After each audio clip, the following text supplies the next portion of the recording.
We started the Teen Memoriam project honoring the lives of 16 teenagers killed in 2007. Teen deaths were on the rise on our roadways, and we wanted a way to make this real for them to help them understand that they're not invincible on our roadways. The Family Remembrance Event is a gathering of all of our Teen Memoriam families who have ever shared their story with us over the years. And it's an integral part of the Teen Memoriam project. It was Representative Lee Perry who came to tell me that Tyler had been involved in a fatal crash. He'd been in a car accident with his friend Mandy and his friend Nate.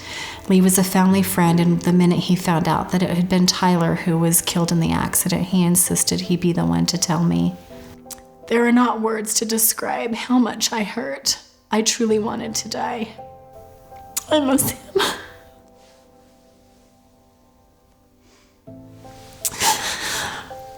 Several months later, after the investigation of the car accident had closed, Lee Perry came to tell me that if Tyler had been wearing his seatbelt, he would have been fine.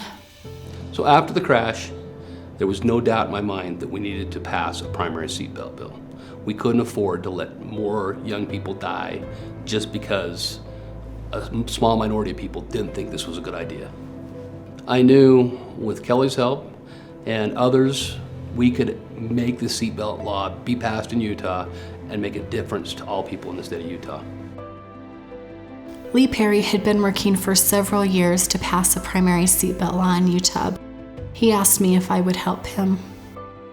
I wrote letters and emails to representatives telling our story and begging them to vote for the primary seatbelt law. We sent Christmas cards to all of the representatives with pictures of our family and Tyler, and also a plea asking them to vote yes for the Tyler-Mandy bill. The bill had a lot of skeptics. When I went to talk to the representatives at the Capitol, one particular representative told me that he didn't think it was worth it. As he went to turn away, I took his arm and asked him, "Is it not worth one human life to you, sir?" He told me later that because of that conversation, he had changed his vote to yes for the Tyler-Mandy bill. We need for parents to be willing to share their children's stories, to let people know about the distracted driving, the failure to wear seatbelts, sometimes impaired driving, to let other young people know the mistakes that these young people made so that others don't go through the same pain and suffering that these parents are now going through. We faced a great deal of opposition in trying to get this bill passed in the state of Utah. However, these programs helped educate all kinds of people and helped bring the policymakers to an understanding of what they needed to do so that we could pass effective legislation that will save lives. A couple of years later, my friend and neighbor, Utah Highway Patrolman Josh Carr, came to tell me that he'd just been on the scene of a rollover. The boy in the car was a friend of Tyler's, Justin Andresen. Josh Carr told me that he had been wearing a bracelet that we had made to commemorate Tyler's death.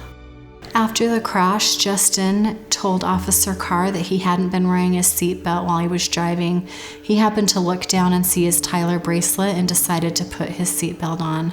Because of that action, his life was saved. With this law now in effect, hopefully that's the first of many to come. It is my greatest honor to work with these families and to be able to share their children's stories so that they are not forgotten. The Teen Memoriam book and the Family Remembrance event are integral components of the Zero Fatalities program and of the Utah Department of Health's efforts to keep everyone safe on our roadways.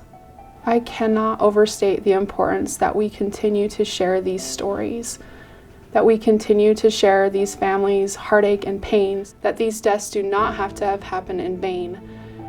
These are 120 stories we did not want to tell.